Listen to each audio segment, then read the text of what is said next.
దేవుని మీద ఆనుకోవటం అని అంటే క్రిటికల్ కండిషన్.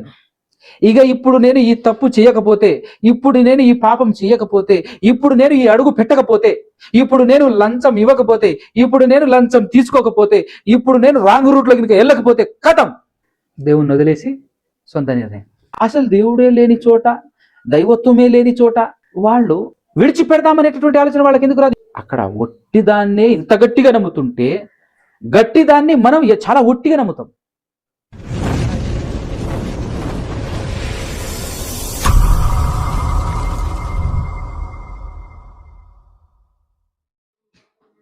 సమస్త సృష్టిని సృష్టించిన దేవుడు, భూమి ఆకాశములను కలగజేసినటువంటి దేవునికి, ఆయన కుమారుడు మన రక్షకుడైన యేసుక్రీస్తు ప్రభుల వారి ద్వారా పరిశుద్ధాత్మ సహాయముతో స్తుతి స్తోత్రాలు కృతజ్ఞతాస్తుతులు చెల్లించుచున్నాను. అదేవిధంగా ఆయన మాటలు విన్నటువంటి మాటలను హృదయంలో పదిలపరుచుకొని వాటి ప్రకారంగా బ్రతకాలి అని ఆశ ఆలోచన కలిగి వచ్చి కూర్చున్న మీ అందరికీ కూడా క్రీస్తు పేరిటనే శుభములు వందనాలు తెలియజేస్తున్నాను. జాగ్రత్తగా కొన్ని విషయాలు మనం ఆలోచన చేద్దాం. మొన్న మనం విన్నటువంటి పాఠం ఏమైనా జ్ఞాపకం ఉందా ఎవరికైనా? ఏం విన్నాం మనం అనేటటువంటి విషయాలు ఏమైనా? ప్రపంచంలో ప్రతి మనిషికి బాల్యం ఉంటుంది. బాల్యంలోనే ఎవరి దగ్గర బాల్యం గడుస్తుందో, ఎవరి దగ్గర ఉంటుంది బాల్యం? తల్లిదండ్రుల దగ్గరనే ఉంటుంది కదా. ఆ తల్లిదండ్రులు మరి బాల్యంలోనే నేర్పిస్తే, మనందరికీ తెలిసినటువంటి సామెత, మొక్కై వంగనిది మ్రానై వంగున అని. మొక్కగా ఉన్నప్పుడు మనం ఎటు వంచితే అటు వంగుతుంది. మొక్కగా ఉన్నప్పుడు పెద్ద మ్రాన్ అయిపోయిన తర్వాత వంచుతామనంటే పట్టుకుని ఇరుగుతుంది. చాలా మంది పాపం తెలియక పిల్లల్ని చిన్నప్పుడు వంచక, అంటే పిల్లల్ని చిన్నప్పుడు బుద్ధి చెప్పక, వాళ్లకు కంట్రోల్ చేయకుండా ఆ గారాభంతో పెంచి పెద్ద అయిన తర్వాత పనికి మాలిన చేష్టలు, ఉపయోగం లేని పనులు, నింద తెచ్చే పనులు చేస్తూ ఉన్నప్పుడు పెద్ద అయిన తర్వాత అప్పుడు కొడతారు, అప్పుడు తిడతారు. అప్పుడు కొట్టేసరికి, అప్పుడు తిట్టేసరికి ఏం జరుగుతుంది అని అంటే, ఇప్పటి వరకు మా నాన్న మా అమ్మ నన్ను కొట్టలేదు, తిట్టలేదు, ఈ సమయంలో ఈ విధంగా నన్ను కొట్టారు, తిట్టారు అని ఒక రకమైనటువంటి ఫీలింగ్లోకి వెళ్ళిపోయి మనోడు చేసేటటువంటి పని ఏంటంటే బల్వన్ మరణానికి పాల్పడతాడు. ఏదో చేసుకోవటానికో ఏదో చేయటానికో ట్రై చేస్తాడు. దానివల్ల భవిష్యత్తు తరం లేకుండా పోతుంది. ఆ తర్వాత అలా అయిపోయిన తర్వాత అయ్యో అని చెప్పేసి మొత్తుకుంటే రాదు, ఏమీ రాదు. బాధపడితే ఏడిస్తే రాదు. అందుకోసమే చిన్నప్పుడే 4 విననప్పుడు తగిలిస్తే మంచిది. కాబట్టి ప్రతి తండ్రి, దేవుడు మరి చెప్పినటువంటి లెక్కల ప్రకారంగా బెత్తము వాడని తండ్రి పిల్లలకు విరోధి, శత్రువు. కాబట్టి ఖచ్చితంగా బాల్యము నుండే పిల్లల యొక్క హృదయంలో ఏం వస్తుంది? స్వభావ సిద్ధంగానే మూర్ఖత్వం అనేటటువంటిది వస్తుంది. ఆ మూర్ఖత్వాన్ని ఎవరు తీసేస్తారు అని అంటే శిక్షాదండము తీసివేస్తుంది కదా. ఇప్పుడు ఇక్కడ పిల్లలు ఉన్నారు, వీళ్ళు ఒక రకమైనటువంటి పద్ధతిలో పెరగాలి అని అంటే ఎవరి చేతిలో ఉంటుంది? తల్లి తండ్రి అనగా. మీ పెద్ద బుజ్జి ఫుల్ సపోర్ట్ కదా నీకు, పనిలో పని చేస్తుంది కదా. నువ్వు ఒక పని చేస్తే తను ఒక పని చేస్తూ ఉంటుంది. నీ మీద బర్డెన్, భారం ఉండదు. అలా సెట్ అవడానికి గల కారణం ఏంటి అని అంటే, చిన్నతనంలో నుంచి మొట్టమొదటి ఆడపిల్ల ఇంట్లో పుట్టింది కదా అని చెప్పేసి కొంచెం స్టార్టింగ్లో పద్ధతులు మీరు నేర్పించి ఉంటారు కదా. వరుసగా ఆడపిల్లలు పుట్టేసరికి కేర్లెస్, కొంచెం ఇంట్రెస్ట్ తగ్గి ఉంటుంది. అలా చేయకండి. 4 ఆడపిల్లలు, 4కి పద్ధతి నేర్పించాలి, 4కి శిక్షణ ఇవ్వాలి. ఇస్తేనే, ఎందుకనంటే పిలుపు గారు తెలుసా మీకు? మంచి సువార్థికుడు. తనకు కూడా 4 కూతుర్లు. పిలుపు గారికి ఉన్నటువంటి 4 కూతుర్లని పిలుపు గారు ఏం చేశారు తెలుసా? ఒక మాట చదువు. అపోస్తల కార్యములు 21వ అధ్యాయంలో, అపోస్తల కార్యములు 21వ అధ్యాయంలో 7వ వచనం నుంచి పౌలు గారు యెరూషలేముకు ప్రయాణమై వెళ్తున్నటువంటి సందర్భంలో, 3వ సువార్త దండయాత్రను ముగించి రిటర్న్ వెళ్తున్నటువంటి ప్రయాణంలో, మేము తూరు నుండి చేసిన ప్రయాణము ముగించి తొలెమాయికి వచ్చి సహోదరులను కుశలం అడిగి వారి యొద్ద ఒక దినము ఉంటిమి. మరునాడు మేము బయలుదేరి కైసరయకు వచ్చి 7గురిలోనొకడును సువార్తికుడునైన ఫిలిప్పు ఇంట ప్రవేశించి అతని యొద్ద ఉంటిమి. 7గురిలో ఒకడైన సువార్తికుడు అయినటువంటి ఫిలిప్పు గారు, అతని యొద్ద ఉంటిమి.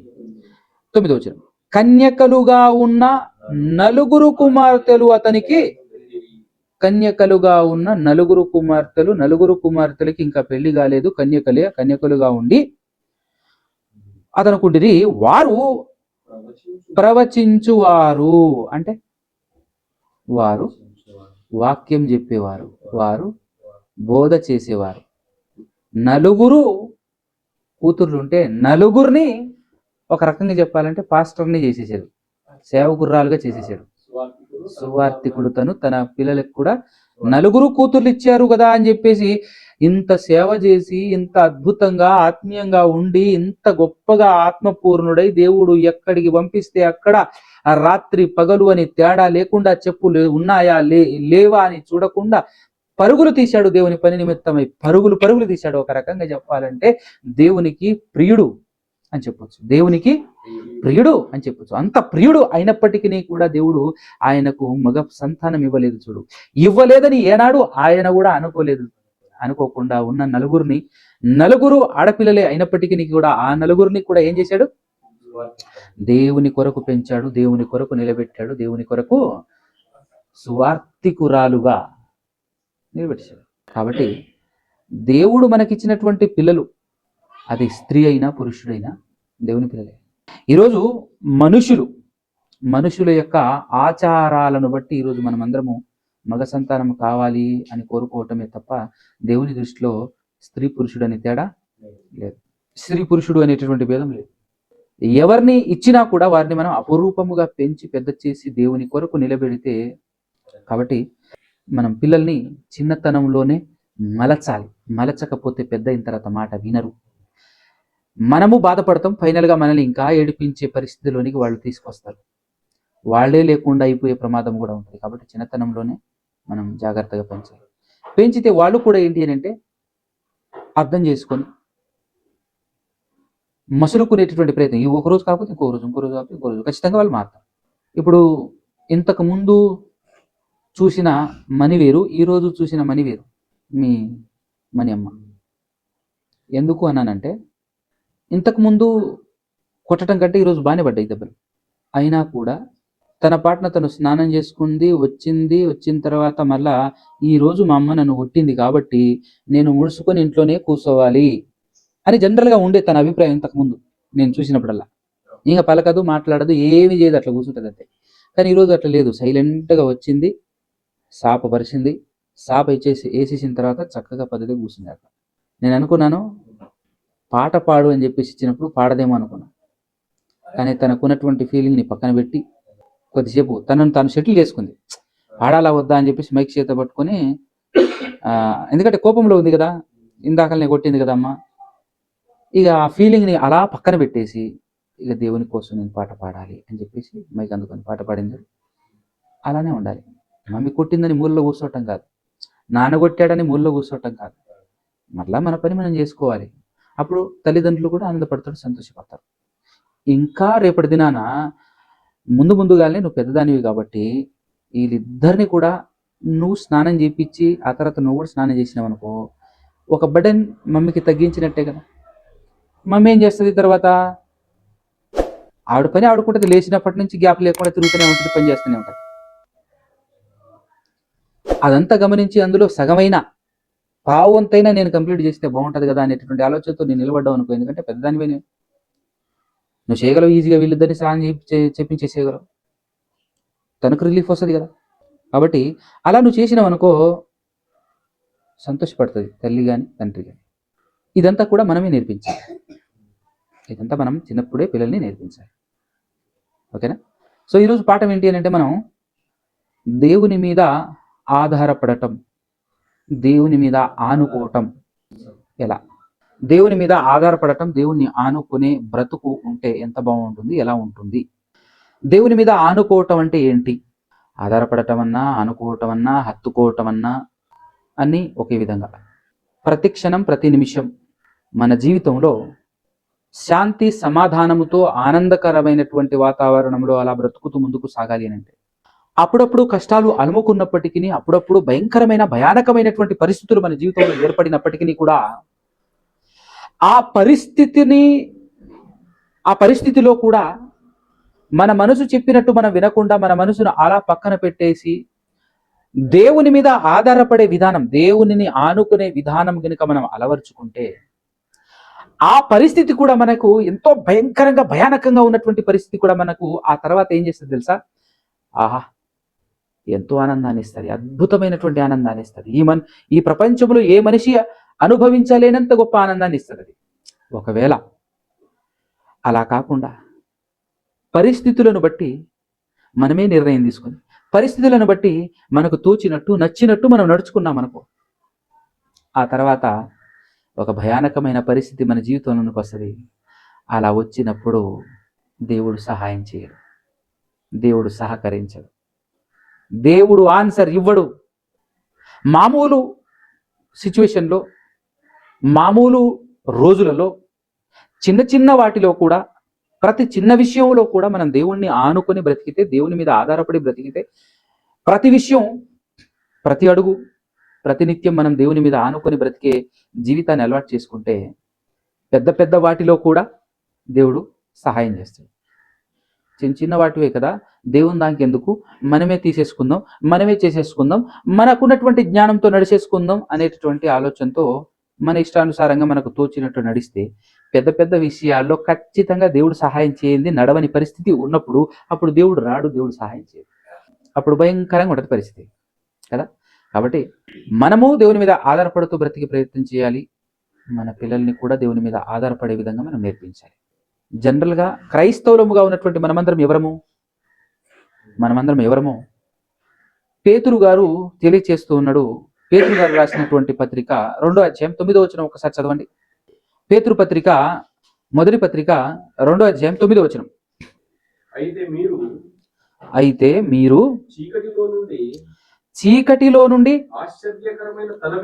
ఆశ్చర్యకరమైన తన వెలుగులోనికి మిమ్మును పిలిచిన వాని గుణాతిశయములను ప్రచురము చేయు నిమిత్తము ఏర్పరచబడిన వంశమును రాజులైన యాజక సమూహమునై పరిశుద్ధ జనమును దేవుని సొత్తైన ప్రజలునై ఉన్నారు. ఎన్ని మాటలు చెప్పాడండి, ఎన్ని మాటలు చెప్పాడు. మనం ఎవరట?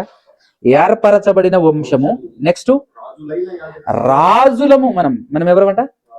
రాజులము, యాజకులము, పరిశుద్ధ దేవుని సొత్తైన ప్రజలు. ఎన్ని మాట్లాడినాడు కదా. ఒక చిన్న విషయం చెప్తాను. నా చిన్నతనంలో నేను చూసినటువంటి విషయం మీరు కూడా చూసే ఉంటారు. ఊరికి ఒక బావోజీ లాంటి వాళ్ళు ఉంటారు, బాబాలు లాంటి వాళ్ళు, బావోజీ లాంటి వాళ్ళు ఉండేటటువంటి వాళ్ళు పాతకాలం, అవునా కదా. వాళ్ళని పూజారి అని కూడా చెప్పొచ్చు, బావోజీలు. మా ఊర్లో కూడా ఉండేటోడు. మనుషులందరూ బ్రతుకుతూ ఉన్నప్పుడు వారి జీవితంలో ఏదో జరుగుతుంది, కొన్ని కష్టాలు, బాధలు, ఇబ్బందులు ఏవో వచ్చేస్తాయి. వచ్చేసినప్పుడు ఏం చేయాలనో అర్థం కాక పొలోమని పరుగెత్తుకుంటూ ఆ బావోజీ దగ్గరికి వెళ్తారు. ఆ బావోజీ దగ్గరికి వెళ్ళినప్పుడు ఆ బావోజీ ఏదో చేసి, తనకు తెలిసినటువంటి దాంట్లో ఏదో చేసేసి, ఎందుకు జరిగిందంటే ఇలా జరిగింది, అలా జరిగింది, అది చేయండి తీరుతుంది, ఇది చేయండి తీరుతుంది, దాని చుట్టూ తిరగండి, దీని చుట్టూ తిరగండి, అంత పే చేయండి, అది కొయ్యండి, ఇది కొట్టండి, అది కొట్టండి అని చెప్పేసి ఏదో. ఇక్కడ మనం గమనించాల్సినటువంటి విషయం ఏంటంటే, జీవితం పట్ల అవగాహన లేకుండా చీకట్లో బ్రతికినట్టు బ్రతుకుతున్నారు. జీవితంలో ఏం జరుగుతుందో, ఎందుకు జరిగిందో, ఎందుకు జరిగిందో, ఎలా జరిగిందో కూడా ఏమీ అర్థం కాకుండా చీకట్లో బ్రతుకుతున్నటువంటి మనుషులందరూ అలా బ్రతుకుతుంటే ఏం జరిగిందో చెప్పడానికి ఎవరు ఉంటారు? ఒక యాజకుడు లేదా ఒక బావూజీ లాంటి వాళ్ళు ఉంటారు. కొన్నిసార్లు ఆయన చెప్పినట్టే అవుతుంది, కొన్నిసార్లు అవ్వదు. ఆయన చెప్పింది కొన్నిసార్లు రైట్ అవుతుంది, కొన్నిసార్లు రాంగ్ అవుతుంది. కానీ మనం గమనించాల్సినటువంటి పాయింట్ ఏంటంటే, ఆయన జీవితంలో ఏదైనా జరిగిందనుకో, ఆయన ఎవరిని అడగాలి? ఇప్పుడు చుట్టుపక్కల ఉన్నటువంటి ఊర్లో ఉన్నటువంటి వాళ్ళ జీవితంలో ఏదైనా జరిగితే వచ్చి ఈయన అడుగుతున్నారు, మరి ఈయన జీవితంలో ఏదైనా జరిగితే ఏం చెప్పాలి? ఎవరు చెప్పాలి? మా ఊర్లో అయితే 100% అదే జరిగింది. బావోజీకి 5-6 మగ సంతానం అండి, మా ఊర్లో ఉండేటటువంటి బావోజీకి. నీకు ఐడియా ఉందా? అందరి బాధలు తీర్చడానికి, అందరికి వచ్చే సమస్యలు చెప్పడానికి ఆయన ఒక బావోజీగా ఊర్లో 2-3 ఊర్లలో ఆయన ఒక్కడే ఉంటే, వింత విచిత్రం ఏంటంటే సంవత్సరానికి ఒకటి చొప్పున ఆయన పిల్లలందరూ 1 by 1 వస్తున్నారు. ఒకడు తేలు గుట్టి చస్తే, ఒకడు పాము గుట్టి చస్తే, ఒకడు కరెంటు బట్టి చస్తే, అలా ఒక్కొక్కరు ఒక్కో రకంగా చచ్చిపోతూ ఉంటే ఇప్పుడు ఈయన ఏం చేయాలి చెప్పండి? ఏం చేయాలరా? బాగా వినండి. ఈ క్రైస్తవేతరులు, అన్యులుగా పిలువబడుతున్నటువంటి వాళ్ళు ఉంటారు కదా, ఎవరైనా కానీ, వాళ్ళల్లో బావూజీగా బాబాగా ఎవరైతే ఉంటారో వాళ్లకు ఏం తెలుసా? వాళ్ళు ఏ దేవుణ్ణి పేరు చెప్పి ఏ దేవుణ్ణి అడ్డం పెట్టుకొని బావూజీగా బాబాగా వాళ్ళు చలామణి అవుతున్నారో ఆ దేవుడు అనేవాడే లేడు అనే సంగతి వాళ్ళకు తెలుసు. నిజమది. అందుకోసమే వాళ్ళ కష్టాలు వచ్చినాయనుకో, ఏంటి ప్రభు ఏంది దేవా అని చెప్పేసి ఏమైనా ప్రార్థన చేస్తారా, పొట్లాడతారా? అట్లాంటిది ఏమి ఉండదు. ఆడేమున్నదిరా, మనమే కదా మొత్తం నడిపిస్తుంది ఇక్కడ ఉండి అనేటటువంటి ఆలోచనతో వాళ్ళు ఉంటారు. కానీ వాళ్లకు మెచ్చుకొనదగినటువంటి ఒక విషయం ఉంటది అక్కడ. ఏంటి అంటే, ఇంతమంది చేస్తున్నా దేవుణ్ణి దూషించడు, ఏం దేవుడు అండి అన్నాడు. అదే మనమైతే ఏం చేస్తాం? క్రీస్తును నమ్ముకున్నాము, క్రీస్తు ద్వారా నిజమైనటువంటి దేవుణ్ణి తెలుసుకొని క్రైస్తవంలోనికి వచ్చాము. మన జీవితంలో ఇట్లాంటిది ఏదన్నా 1-2 జరిగిందనుకో, మనం ఏమంటాం? ఉంటామా? ఎలా ఆలోచిస్తామనంటే, ఇంతకు ముందే బాగుండే, నమ్ముకున్నప్పుడే ఈ కష్టాలు నష్టాలు స్టార్ట్ అయినాయి కాబట్టి ఇది వదిలిపెడితే బాగుంటుంది అని చెప్పేసి ఆలోచన చేస్తారు. ఇంకా కొంతమంది ఎలా ఆలోచిస్తారంటే, ఈరోజు మనం వాక్యానుసారంగా వాక్యాన్ని నమ్మండి, వాక్యం మీద ఆధారపడండి అని చెప్పేసి సర్వసత్యాన్ని బోధిస్తూ తిరుగుతున్నప్పుడు కొంతమంది ఇది గ్రహించి గమనించి బాగానే తెలుసుకొని, ఒరే నిజంగా దేవుడు ఒక్కడే కదా, జీవము కలిగినటువంటి దేవుడు ఒక ఆయన ఉన్నాడు అని యేసుప్రభు చెప్పాడు కదా, ఈ యేసుప్రభు కాదు దేవుడు, యేసుప్రభును పంపించిన ఆయన దేవుడు అనేటువంటి విషయం తెలుసుకొని చాలా మంది బయటకు వస్తారు. ఈ సర్వసత్యాన్ని తెలుసుకొని ఫాలో అయి నడవాలని వస్తారు. కానీ అప్పటికి అదే సమయంలో సాతానుడు ఏం చేస్తాడంటే టార్గెట్ చేస్తాడు, సమస్యలు స్టార్ట్ అవుతుంది. ఇప్పుడు ఆ సమస్యల్ని బట్టి ఏమంటారు తెలుసా? మనం ఇంతకు ముందు వెళ్ళే చర్చిలోనే బాగుండే, ప్రశాంతంగా, ఇక్కడికి వచ్చాము కష్టాలు స్టార్ట్ అయినాయి, ఇప్పుడు ఇది వదిలేద్దాం. ఇలాంటి ఆలోచనలు మనకొస్తాయి. కానీ అసలు దేవుడే లేని చోట, దైవత్వమే లేని చోట వాళ్ళు విడిచిపెడతామనేటటువంటి ఆలోచన వాళ్ళకి ఎందుకు రాదు? ఇప్పటికీ చెప్తున్నాను, ఇప్పటికీ ఆయనకున్నటువంటి మగ సంతానం అందరూ చచ్చిపోయారండి, ఒక్కళ్ళు కూడా లేదు, అందరూ చచ్చిపోయారు. అయినా కూడా ఆ పూజారితనం, ఆ గుడికి వెళ్ళటం, ఆ మంతనాలు జరిపించటం, ఆ బావోజీగా ఉండేటటువంటి పొజిషన్ని వదిలిపెట్టలేదు. ఇంకా దేవుడు అనుకుంటూ ఆ గుడి చుట్టూ తిరుగుతూనే ఉన్నాడు. మనం తిరుగుతామా? అందరూ ఇంతమంది మగ సంతానం పుట్టినా ఏం లాభం? ఒక్కరు లేకురు అయిపోయాయి. అయినా కూడా అక్కడ ఒట్టిదాన్నే ఇంత గట్టిగా నమ్ముతుంటే, గట్టిదాన్ని మనం చాలా ఒట్టిగా నమ్ముతాం, అవునా కదా? ఏది ఇవ్వకపోయినా దేవుడు లేడు, ఏం లేడు, ఏది చేయకపోయినా దేవుడు లేడు, ఏం లేడు. అలా ఉండొద్దు, అలా చేయొద్దు. అందుకోసం దేవుణ్ణి ఆనుకునే విధానం ఎలా ఉండాలంటే, ఎలాంటి పరిస్థితుల్లోనైనా ఏమి జరిగినా కూడా మనం ఎలా ఉండాలంటే నిశ్చలముగా దేవునితో ఉండాలి. అప్పుడు దేవుడు మన జీవితంలో జరిగించే అద్భుతాలు అమోఘంగా ఉంటాయి. అసలు ఆ తర్వాత ఉంటుంది, మామూలుగా ఉండదు. పరిస్థితులు తట్టుకోలేని, మనం భరించలేని ఆనందాన్ని దేవుడు ఇస్తున్నాడు. దానికి మనమందరం రాజులం కాబట్టి పాత నిబంధన గ్రంథంలో 2 రాజుల చరిత్రను మీ ముందు ఉంచేసి పాఠం ముగించేస్తాను. 2 రాజుల చరిత్ర. 2 రాజులు ఎవరు అని అంటే, మొదట ఇశ్రాయేలీయులందరినీ దేవుడు తానే పరిపాలిస్తూ వాళ్ళ మధ్య ప్రవక్తలను, న్యాయాధిపతులను ఉంచి, ఆ న్యాయాధిపతులు ఒక రాజుగా కాకుండా మధ్యవర్తులుగా, మన రాజు దేవుడు ఆయన చెప్పినట్టు నువ్వు నేను మనమందరం నడవాలి అని చెప్పేసి, ఎలా బ్రతకాలో, ఎలా పని చేయాలో, ఏ విధంగా ఉండాలో ప్రతి విషయంలో ప్రతి దాన్ని దేవుడు ప్రవక్తలకు తెలియచేస్తే, ప్రవక్తలు అక్కడ ఉన్నటువంటి ప్రజలు ఇశ్రాయేలులందరికీ తెలియచేసి, వాళ్ళు చేసినటువంటి పాపాలు, ఒకవేళ తెలియక పాపం చేస్తే ఏం చేయాలి, తెలిసి పాపం చేస్తే ఏం చేయాలి, ఆ ప్రజలందరూ ప్రతి సంవత్సరం ఏం చేయాలి, ఎలా బ్రతకాలి అని చక్కగా నడిపించేటటువంటి వాడు అనమాట దేవుడు. ఎవరి ద్వారా? ప్రవక్తల ద్వారా, న్యాయాధిపతుల ద్వారా. ఆ తర్వాత కాలానికి చుట్టుపక్కల ఉన్నటువంటి రాజులను చూసేసి వీళ్ళకు బుద్ధి పుట్టింది. ఎవరికి? ఇశ్రాయేలుకు బుద్ధి పుట్టింది. అయ్యా మాకు కూడా ఒక రాజు కావాలి, మిగతా వాళ్ళు మా చుట్టుపక్కల ఉన్నటువంటి దేశాలు ఏ విధంగా అయితే ఒక రాజును ఎన్నుకొని ఆ రాజుగారికి ఊడిగం చేస్తున్నారు, అదేవిధంగా మేము కూడా చేయాలి అనేటటువంటి ఆలోచన కలిగి మాకు రాజు కావాలని చెప్పి వాళ్ళు అడిగినప్పుడు ప్రవక్త బాధపడతాడు, దేవుడు బాధపడతాడు. సరే, బాధపడినప్పటికీ కూడా దేవుడు ఒక రాజును నియమిస్తాడు. ఆ రాజు ఎలా ఉండాలంటే కంప్లీట్గా దేవుని మీద ఆధారపడి బతకాలి. ఇప్పుడు మనం అందరం ఎవరు? రాజులమేగా కదా, మనల్ని కూడా రాజులే అన్నాడు కదా. ఇప్పుడు ఆ రాజు ఏం చేస్తాడు, ఏం చేయాలి అని చెప్పేసి దేవుడు నియమించాడు అంటే ప్రతి రాజు దేవుని చిత్తానుసారంగా ప్రజలను పరిపాలన చేయాలి. దేవుడు ఎలా చెబితే ఆ విధంగా పరిపాలన చేయాలి అని చెప్పేసి కొన్ని రూల్స్ అండ్ రెగ్యులేషన్స్, కండిషన్స్ ఇచ్చేసి రాజుని స్వతంత్రుడిగా పెడితే, అలా పెట్టినటువంటి మొట్టమొదటి రాజు సౌలు గారు. సౌలు గారికి రాజుగా నియమించేసిన తర్వాత దేవుడు ప్రవక్త ద్వారా మాట్లాడాడు. ఆ కాలంలో ఉన్నటువంటి ప్రవక్త ఎవరు అని అంటే సమూయేలు గారు.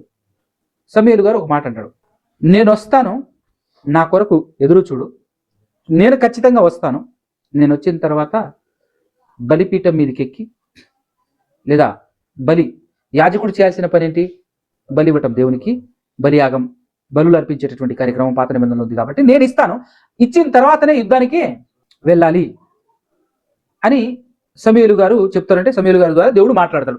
అలా మాట్లాడిన తర్వాత మరి ఇతను ఎదురు చూడాలి కదా. ఎవరు? ఒక రకంగా చెప్పాలంటే దేవుడే పరీక్ష పెట్టాడు అని చెప్పొచ్చు. మన జీవితంలో కూడా దేవుడు నిత్యం ప్రతి క్షణం పరీక్ష పెడుతూనే ఉంటాడు. అక్కడ జరిగినటువంటి పరీక్ష ఏంటి అంటే, ఫిలిష్తీయులు యుద్ధానికి వస్తున్నారు ఇశ్రాయేలుల మీద. ఇతను రాజు, దేవునికి బలివ్వకుండా, దేవునికి ఆరాధన చేయకుండా, పూజ చేయకుండా యుద్ధానికి వెళ్ళకూడదు. ఇప్పుడు వాళ్ళేమో యుద్ధానికి వస్తున్నారు, భయంకరమైనటువంటి జనం యుద్ధానికి వస్తున్నారు. ఆ గుంపును చూసేసి రాజు గారితో పాటు ఉన్నటువంటి సైన్యం, ఇశ్రాయేలు ప్రజలు ఆ గుంపును చూస్తున్నారు, దేవుని చూడట్లేదు. దేవుని మీద నమ్మకం లేదు, దేవుని మీద ఆధారపడటం, దేవుని ఆనుకోవటం అనేటటువంటిది లేదు. ఈ ప్రపంచంలో ఎలాంటి సమస్యనైనా చూసి నువ్వు భయపడుతున్నావు అని అంటే దేవుని మీద నీకు నమ్మకం లేదన్నట్టే లెక్క. ఎందుకంటే ఈ ప్రపంచంలో అన్ని సమస్యల కంటే, ఈ ప్రపంచం కంటే, ఈ విశ్వం కంటే కూడా గొప్పవాడు ఎవరు? దేవుడు. అంత గొప్పవాడైనటువంటి దేవుడిని నువ్వు నమ్ముకొని ఉన్నావు, నీ వెనకాల ఆ దేవుడు ఉన్నాడు అని అన్నప్పుడు నీకు ఉండాల్సినటువంటి ధైర్యం ఎలా ఉండాలి కదా. అలాంటి ధైర్యం లేకుండా ఇక్కడ రాజుతో పాటు ఉన్నటువంటి కొంతమంది ఏం చేస్తున్నారంటే మెల్లమెల్లగా జారుకుంటున్నారు భయపడి.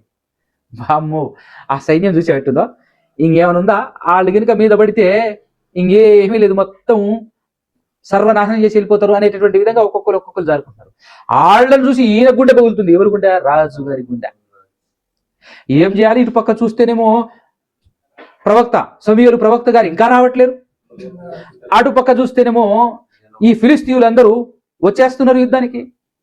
మరి దేవునికి సమాధానపరచడానికి, దేవునికి బలి ఇవ్వటానికి ఇంకా ఆయన రాలేదు. ఏం చేయాలి అని చెప్పేసి క్రిటికల్ కండిషన్, టెన్షన్ పడుతున్నాడు.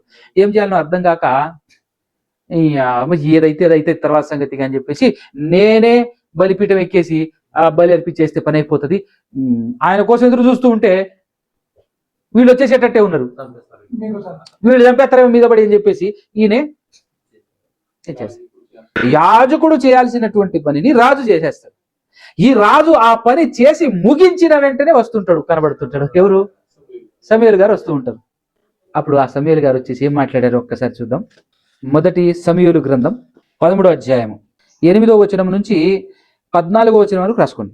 ఏం చెప్తున్నాడంటే, సమూయేలు చెప్పినట్టు అతడు 7 దినములు ఆగి సమూయేలు గిల్గాలునకు రాకపోవుటయు, జనులు తన యొద్ద నుండి చెదిరిపోవుటయు చూచి, జనులు తన యొద్ద నుంచి చెదిరిపోతున్నారు భయపడి చూచి, దహన బలులను సమాధాన బలులను నా యొద్దకు తీసుకొని రమ్మని చెప్పి దహన బలి అర్పించేశాడు. అతడు దహన బలి అర్పించి చాలించిన వెంటనే సమూయేలు వచ్చాడు, ప్రవక్త వచ్చేసాడు.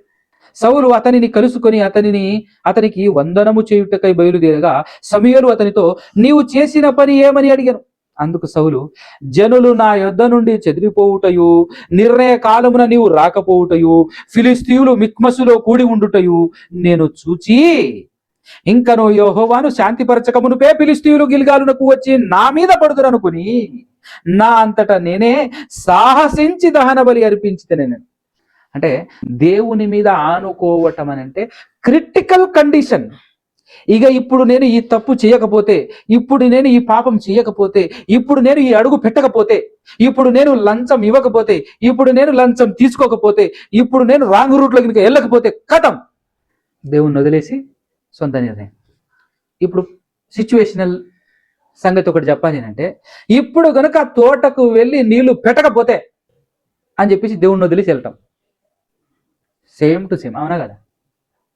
నేను కావాలని చెప్పట్లేదు, ఉన్నదే చెప్తున్నాను. దేవుని మీద ఆనుకునే పద్ధతి ఏంటంటే కండిషన్ క్రిటికల్గా వచ్చేస్తుంది. దేవుడా పనే, ఇప్పుడు ఏ స్టెప్ తీసుకోవాలి ఇక్కడ? మన జీవితంలో ఇట్లాంటివి చాలా వస్తాయి పరీక్షలు. గుర్తు పెట్టుకోక అర్థం కాక ఫెయిల్ అవుతా ఉంటాం ప్రతి పరీక్షలో. అందుకోసమే దేవుడు అంటాడు, నేను ఎన్నో ఇవ్వాలి అని ట్రై చేస్తా, కానీ అందుకునే అర్హత మీకు లేదు అంటాడు. గవర్నమెంట్ కూడా నీకు జాబ్ ఇవ్వాలనే ట్రై చేస్తుంది, అందుకోసమే ఎగ్జామ్ పెడుతుంది, కానీ అందుకునే అర్హత నీకే లేదు. అంతేనా? ఇవ్వాలనే నోటిఫికేషన్ జారీ చేస్తుంది, మీకు ఇద్దామని నాయన ఈ జాబు నేను బయటికి తీసింది నీ జాబులు, కాకపోతే చిన్న టెస్ట్ పెడతాను, పాస్ అవ్వు నీకే అంటాడు. మనం పాస్ అవ్వం. దేవుడు అంతే, పరీక్ష పెడతాడు. నేనా పని మాత్రమే కాదు, ఏదైనా కాదు. నేనా డబ్బా ధనమా, మనం దేనికి కొట్టేస్తాం. ఏదో సంగతి, ఏదో సిచ్యువేషన్ జరుగుతుంది, ఈరోజు ప్రార్థన జరుగుతుంది, ప్రార్థన అట ఇట మన ఓటు ఎటు పడుతుంది? దేవుని మీద పడదు, దేవుని వైపు పడదు. ఇప్పుడు ఈయన అదే చేశాడు, దేవుని మాటను దాటి సాహసించి చేసి తిని అని చెప్పేసి అన్నప్పుడు, ఆ మాట విన్న తర్వాత మన సమూయేలు గారు ఏమంటున్నారు చూడ ఒకసారి 13వ వచనం.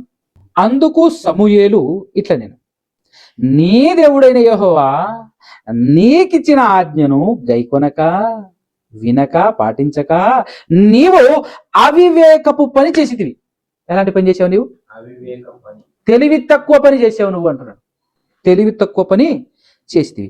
నీ రాజ్యమును ఇశ్రాయేలీయుల మీద సదాకాలం స్థిరపరచుటకు యెహోవా తలంచి ఉండెను. మరి అర్థమైతే అమోఘమైంది. ఇశ్రాయేలీయుల మీద నిన్ను రాజుగా పెట్టి పరీక్షిస్తున్నా. ఎందుకో తెలుసా? నీ తర్వాత నీ కుమారుణ్ణి రాజుని చేద్దామని, వాడి తర్వాత నీ మనవణ్ణి రాజుని చేద్దామని, వాడి తర్వాత వాడి మనవణ్ణి రాజ్యం చేద్దామని, ఈ చిరకాలము సదాకాలము నీ వంశమే రాజుగా, దీని మీద నా ప్రజల మీద రాజరికపు వ్యవస్థగా రాజుగా నీ వంశాన్ని నిలబెట్టాలి అని అనుకున్నా నేను. చూడు, సదాకాలం స్థిరపరచుటకు యెహోవా తలంచి ఉండెను. అయితే నీ రాజ్యము నిలవదు. యెహోవా తన చిత్తానుసారమైన మనస్సు గల ఒకణ్ణి కనుగొని ఉన్నాడు. నీకు ఆజ్ఞాపించిన దాన్ని నీవు గైకొనకపోతివి గనుక యెహోవా తన జనుల మీద అతనిని అధిపతినిగా నియమించును. నెక్స్ట్, ఎంత పెద్ద ఛాన్స్ మిస్ అయింది. సరే, ఒక ఛాన్స్ మిస్ చేసుకున్నాడు కదా, దేవుడు ఏం చేశాడనంటే రెండో ఛాన్స్ కూడా ఇచ్చాడు. మనకు కూడా ఇస్తాడు ఎన్నోసార్లు, కానీ మనం గుర్తించక, ఎప్పుడైనా మనం మీ జీవితంలో గుర్తుపెట్టుకోండి, మీ జీవితంలో ఒక్కసారిగా ఆప్షన్ ఎప్పుడైతే దేవుడా లేకపోతే ఇంకొకటి సంథింగ్ ఏదైనా కావచ్చు మన జీవితంలో అని వచ్చిందనుకో, అప్పుడు ఫస్ట్ స్థానము దేవునికి ఇచ్చే ప్రయత్నం చేయండి. ఇటు పక్క వెళ్ళకపోతే నష్టం కంటికి కట్టినట్లుగా కనబడుతుంటది, వెళ్ళకపోతే ఇంత నష్టం ఉంటది అని. అయినా కూడా నువ్వు దేవుని కొట్టేస్తావు చూడు, అప్పుడు ఎంత నష్టపోతావు అంతకు డబల్, త్రిబుల్, ఫోర్బుల్ ఇవ్వగలడు. కాకపోతే ఆ రేంజ్లో మనం ఓటేయగలగాలి. దేవునికి సమస్తం తెలుసు. అక్కడ ఎందుకు ఒక సీఎం 5 సంవత్సరాలు మాత్రమే ఉండేటటువంటి ఒక ముఖ్యమంత్రి వెనకాలే ఉన్నా నేను చూసుకుంటా కానీ రారా అని చెప్పేసి అన్నాడు అనుకో, ఎన్ని పనులున్నా మానేసి వదిలిపెట్టి, ఎంత ఇంపార్టెంట్ వర్క్ అయినా కూడా వదిలేసి వెళ్తామా ఇలా చెప్తున్నాను. ఒకవేళ దొరక్క మనకు అవకాశం దొరికింది, రేపు నీతో మాట్లాడతాను, స్పెషల్గా నీతోనే మాట్లాడతాను, రేపటి తర్వాత నాకు అవకాశం లేదు నీతో మాట్లాడటానికి అని సీఎం అన్నాడు అనుకో, అదే రోజు మన ఇంట్లో ఎవరైనా చచ్చినా కూడా వదిలేసిపోతుంది. అంటే మనం ఎవరికి అవకాశం, మన మనసులో, హృదయంలో ఎవరికి ఎక్కువ పెద్దపీట ఉంది? సీఎం. ఆయన వల్ల లాభం వస్తుంది. అదే సమక్షంలో విచిత్రం ఏంటో తెలుసా, ఆ సమక్షంలో బంధువులందరూ కూడా ఏం చెప్తారు తెలుసా? సపోర్ట్ చేస్తారు. ఒరే ఓ మేము చూసుకుంటావు, నువ్వు ఉండా చేసి దేవులే, మేము చూసుకుంటావులే, నువ్వు అని చెప్పి అందరూ సపోర్ట్ చేస్తారు. కానీ అదే దేవుని పని కోసం వెళ్తున్నాం అనుకో, వీళ్ళందరూ ఏం చేస్తారు తెలుసా? వీళ్ళందరూ తిరగబడతారు. ఏం దేవుడు అయ్యా, ఇక్కడ చచ్చిపోయినా కూడా దేవుడు అని చెప్పేసి ఆ మాత్రం తెలీదా? మాకు తెలీదా దేవుడు ఎవరో? మేము మాత్రం దేవుడిని పూజించట్లేమా? మాకు మాత్రం దేవుడు తెలీదా? ఏందయ్యా నువ్వు మాట్లాడుతావు? మరి ఈ రేంజ్లో ఇంట్లో పీనుగబడి ఉంటే, ఇంట్లో వాళ్ళు చచ్చిపోయి ఉంటే వినబోతలేదు నువ్వు. కాబట్టి ఈ విధంగా పరీక్షలు పెట్టేటప్పుడు దేవుడు ఉట్టిగా పరీక్షలు పెట్టాడండి. ఉట్టిగా ఇన్ ద సెన్స్ మనకేదో ఇవ్వాలి అనే ఆలోచన కలిగినప్పుడు మాత్రమే పరీక్ష పెడుతుంటాడు. ఆ పరీక్ష పెట్టేటప్పుడు కూడా అవతల బలమైందే ఉంటుంది, పోటీగా అవతల బలమైందే ఉంటుంది. ఏమీ లేనప్పుడు పెట్టాడు అనుకో, ఏమీ లేనప్పుడు పెడితే ఎవడైనా వస్తాడు. పని పాట లేనప్పుడు ఎవరైనా వస్తారు. అది పరీక్ష అవ్వదు అనబడదు, ఖాళీగా ఉంటే ఎవడైనా వస్తాడు. కాబట్టి ఇప్పుడు ఇక్కడ ఎంత పెద్ద అవకాశాన్ని సౌలు రాజుగారు పోగొట్టుకున్నారంటే చాలా భయంకరమైన అవకాశం పోగొట్టుకున్నారు. అయినప్పటికీ కూడా దేవుడు ప్రేమించి, మళ్ళీ దేవుడు ప్రేమమయుడు కదా, రెండో అవకాశం కూడా ఇచ్చాడండి. రెండో అవకాశం ఎలా ఇచ్చాడు అంటే, సరే ఇప్పుడైనా నువ్వు నెరవేర్చు పరిపూర్ణంగా అని చెప్పేసి దేవుడు ఎలాంటి అవకాశం ఇస్తాడంటే, ఇశ్రాయేలీయులను ఒకప్పుడు ఆయన ఐగుప్తులో బానిసలుగా బ్రతుకుతున్నటువంటి ఇశ్రాయేలీయులను దేవుడు మోషే ద్వారా విడిపించుకుంటూ తీసుకొస్తుంటాడు. అప్పుడు అలా విడిపించుకుంటూ తీసుకొస్తున్నటువంటి సమయంలో కారణం లేకుండా అనవసరంగా వెనకాల నుంచి వచ్చి అరణ్యంలో జర్నీ చేసుకుంటూ ఇశ్రాయేలీయులు వెళ్తుంటే వెనకాల నుంచి చెప్పబెట్టకుండా వచ్చేసి ఇశ్రాయేలుని చంపేస్తారు చాలా మందిని. ఎవరు? అమాలేకీయులు. అమాలేకీయులు. దేవునికి బాగా విపరీతంగా కోపం వచ్చేస్తుంది. ఎందుకు కోపం వస్తుంది? దేవునికి విపరీతమైన కోపం ఎందుకు వస్తుందంటే, ఒరే నేను నడిపిస్తున్న విధానం చూస్తే అర్థమవుతుందా?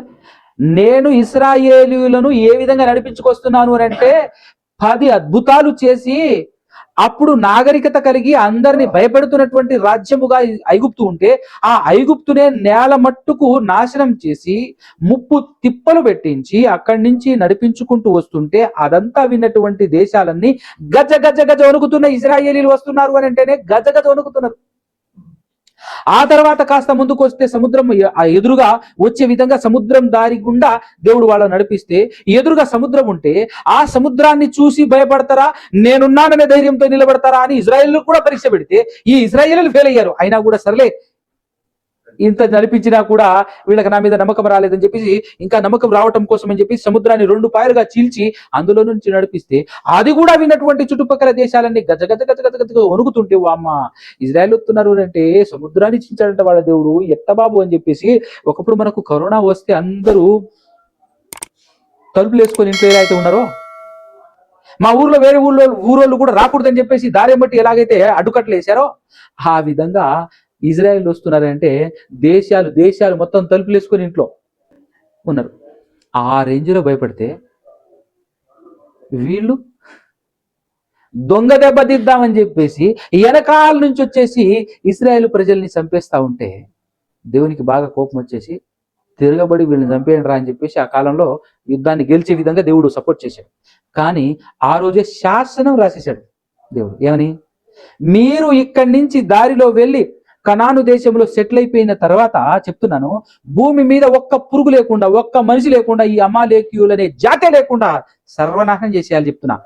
గుర్తుపెట్టుకోండి, ఇది రాసుకో అని చెప్పేసి మోషే గారికి చెప్తే మోషే గారు దాన్ని ఒక శాసనంగా రాసేస్తాడు అమాలేకీయులు చేసిన పనిని బట్టి. సో ఇప్పుడు దాన్ని ఆ శాసనాన్ని నెరవేర్చే పని ఎవరికి ఇస్తాడు తెలుసా? దేవుడు సౌలు రాజుకి ఇస్తాడు. నాయనా నీకు ఇంకొక బంపర్ అవకాశం, నీకు ఇంకొక అవకాశం ఇస్తున్నాను, నువ్వు సరి చేసుకో అని చెప్పి కూడా దేవుడు మళ్ళా చెప్పడు. అవకాశం ఉంటే నీ చేస్తాడంతే. ఇప్పుడైనా నెరవేరుస్తాడా, ఇప్పుడైనా సక్సెస్ సాధిస్తాడా లేదా అని చెప్పేసి చెప్పి ఇవ్వడు. మనకు గవర్నమెంట్ చెప్పి పరీక్ష పెడుతుంది, దేవుడు అదనమాట. మరలా పెట్టినటువంటి పరీక్ష ఏంటంటేనండి, ఇదే సమూయేలు గ్రంథం 15వ అధ్యాయంలో ఉంటుంది చూడండి ఒకసారి. 15వ అధ్యాయము 1 నుంచి చూద్దాం. ఒకానొక దినమున సమూయేలు సౌలును పిలిచి, యెహోవా ఇశ్రాయేలీయులకు తన జనుల మీద నిన్ను రాజుగా అభిషేకించుటకై నన్ను పంపెను. యెహోవా మాట వినుము. సైన్యములకు అధిపతియగు యెహోవా సెలవిచ్చినది ఏమనగా, అమాలేకీయులు ఇశ్రాయేలీయులకు చేసినది నాకు జ్ఞాపకమే. వారు ఐగుప్తులో నుండి రాగానే అమాలేకీయులు వారికి విరోధులై మార్గమందు వారి మీదికి వచ్చింది కదా. కాబట్టి నువ్వు పోయి కనికరింపక అమాలేకీయులను హతము చేయుచు, పురుషులనేమి, స్త్రీలనేమి, బాలులనేమి, పసిపిల్లలనేమి, ఎద్దులనేమి, గొర్రెలనేమి, ఒంటెలనేమి, గార్ధబములనేమి అన్నింటినీ హతము చేసి వారికి కలిగినదంతా బొత్తిగా పాడు చేసి అమాలేకీయులను నిర్మూలము చేయమని చెప్పాను. ఇది రెండో అవకాశం ఇచ్చాడు. ఇస్తే వెళ్ళాడు, యుద్ధం చేశాడు, అందరిని చంపకుండా పారిపోయిన వాళ్ళు వదిలిపెట్టాడు. దాంతోపాటు పశువులందరినీ అన్ని పశువులను చంపేయమంటే మంచి మంచి ఆవులు, మంచి మంచి గేదెలు, మంచి మంచి గాడిదలు ఉంటాయి కదా, గుర్రాలు, మంచి మంచి వాటిని పట్టుకొచ్చాడు. జబ్బువి పనికి మాలిన వాటిన్నిటిని చంపేశాడు, మంచి వాటిని అన్నిటిని పట్టుకొచ్చేసాడు. దాంతోపాటు కంప్లీట్ గా చంపకుండా రాజును బతికి తీసుకొచ్చాడు. చెరకు పట్టుకోలేనట్టు పట్టుకొచ్చాడు అన్నమాట రాజుని.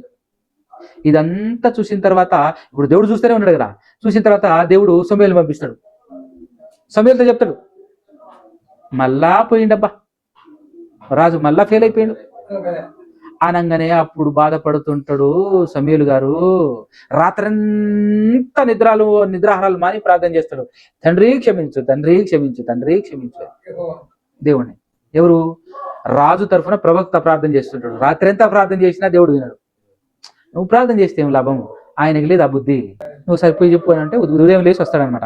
ఉదయం లేచి వచ్చి ఏం చెప్తాడు? ఒక్కసారి 15వ అధ్యాయంలో 15వ వచనం చూసినట్లయితే, అందుకు సౌలు, అమాలేకీయుల యొద్ద నుండి జనులు వీటిని తీసుకొని వచ్చిరి, నీ దేవుడైన యెహోవాకు బలి అర్పించుటకు జనులు గొర్రెలలోను ఎడ్లల్లోను మంచి వాటిని ఉండనిచ్చిరి, మిగిలిన వాటన్నిటిని మేము నిర్మూలన చేసిదిమి అని చెప్పగా సమూయేలు ఏమని మాట్లాడుతున్నాడు 16వ వచనంలో అంటే, నీవు మాట్లాడపలేదు, ఇప్పుడు యెహోవా రాత్రి నాతో సెలవిచ్చిన మాట నీకు తెలియజేయుతును, వినుమని సౌలుతో అనగా సౌలు చెప్పమనెను. అందుకు సమూయేలు, నీ దృష్టికి నీవు అల్పుడవుగా ఉన్నప్పుడు ఇశ్రాయేలీయుల గోత్రములకు శిరస్సు అయితివి. యెహోవా నిన్ను ఇశ్రాయేలీయుల మీద రాజుగా అభిషేకించరు. మరి యెహోవా నిన్ను సాగనంపి నీవు పోయి పాపాత్ములైన అమాలేకీయులను నిర్మూలము చేయము, వారు లయమగు వరకు వారితో యుద్ధము చేయమని సెలవిగా, నీవు ఎందుచేత యెహోవా మాట వినక దోపుడు మీద ఎగబడి ఆయన దృష్టికి కీడు చేస్తివనెను. అందుకు సౌలు, ఆ మాట అనవద్దు, నేను యెహోవా మాట విని ఆ యెహోవా నన్ను పంపిన మార్గమున పోయి అమాలేకీయుల రాజైన అగగును తీసుకొని వచ్చి తిని, కానీ అమాలేకీయులను నిర్మూలము చేసి తిని అనంటే, అయితే గిల్గాలులో నీ దేవుడైన యెహోవాకు బలి అర్పించుటకై జనులు శపితములకు గొర్రెలను ఎడ్లలో ముఖ్యమైన వాటిని తీసుకొని వచ్చిరని సమూయేలుతో చెప్పెను. అందుకు సమూయేలు, తాను సెలవిచ్చిన ఆజ్ఞను ఒకడు గైకొనుట వలన యెహోవా సంతోషించున్నట్లు ఒకడు దహన బలులను అర్పించుట వలన ఆయన సంతోషించునా? ఆలోచించుము. బలులు అర్పించుట కంటే ఆజ్ఞ గైకొనుటయు, పొట్టేళ్ల కొవ్వు అర్పించుట కంటే మాట వినుటయు శ్రేష్టము. అంటే నువ్వు ఎన్నిచ్చినా కాదు, దేవునికి కావాల్సింది, దేవుడు ఎప్పుడు నచ్చుతాడంటే దేవుని మాట వినాలి. దేవుని మాటకు లోబడటం దేవునికి ఇష్టం. నువ్వు దేవునికి ₹1,00,00,000 కానుకలు ఇచ్చినా అని చెప్పినా లాభం ఉండదు ఈ కాలం. ఆ కాలంలో పొట్టేళ్ళలో కొవ్వు అర్పించినా, ఎడ్లను అర్పించినా దేవుడు ఇష్టపడడు, సంతోషపడడు. దేవునికి కావాల్సిందల్లా దేవుడు చెప్పిన మాట ప్రకారంగా నువ్వు బ్రతకటమే దేవునికి కావాలి. అప్పుడు దేవుడు ఇష్టపడతాడు, సంతోషపడతాడు. కానీ మనోడు అలా చేయకపోవటంతో ఇప్పుడు అంటున్నాడు చూడు 23వ వచనం, తిరుగుబాటు చేయుట సోదె చెప్పుటయను పాపముతో సమానము. ఏది? మాట వినకపోవటం అనేటటువంటి పాపము. మూర్ఖతను అగపరుచుట మాయా విగ్రహము గృహదేవతలను పూజించుటతో సమానము. యెహోవా ఆజ్ఞను నీవు విసర్జించితివి గనుక నీవు రాజుగా ఉండకుండా ఆయన నిన్ను విసర్జించననగా. కథం, రాజుగా ఉండకుండా దేవుడు నిన్నేం చేశాడు? విసర్జించేశాడు. సౌలు జనులకు జడిసి వారి మాట వినినందున నేను యెహోవా ఆజ్ఞను నీ మాటలను మీరి పాపము తెచ్చుకొంటిని అని ఆయన అంటున్నాడు. అంటే నువ్వు రాజువి, దేవుని మాట వినాల్సింది పోయి ప్రజల మాట ఏంటావా? ప్రజలందరూ ఏం చెప్పారట ఆయనకు? అయ్యా, మంచి మంచి వాటిని ఉండనిద్దాం, ఉండించి దేవునికే బలి అర్పిద్దాం. సరే, మీ మాట బాగుందని అన్నాడట. నేను రాజుగా చేసింది ప్రజల కొరకు పరిపాలన చేస్తామని కాదు, నా కొరకు ప్రజలను పరిపాలన చేయాలని. ఈరోజు సేమ్ టు సేమ్ ప్రతి పాస్టర్ కూడా దేవుని కొరకు వాక్యం చెప్పాలి తప్ప ప్రజల కొరకు చెప్పకూడదు, ప్రజలకు అనుకూలంగా చెప్పకూడదు, దేవునికి అనుకూలంగా చెప్పాలి. వీళ్ళు విన్నా వినకపోయినా, వాళ్ళు వచ్చినా రాకపోయినా దేవుని కొరకు నువ్వు సేవ చేయాలి. కానీ అందుకోసమే దేవుని కొరకు సేవ చేసేవాడు దేవుని సేవకుడు, ప్రజల కొరకు సేవ చేసేవాడు దేవుని సేవకుడు కాదు. రాజకీయ నాయకుడైతాడు.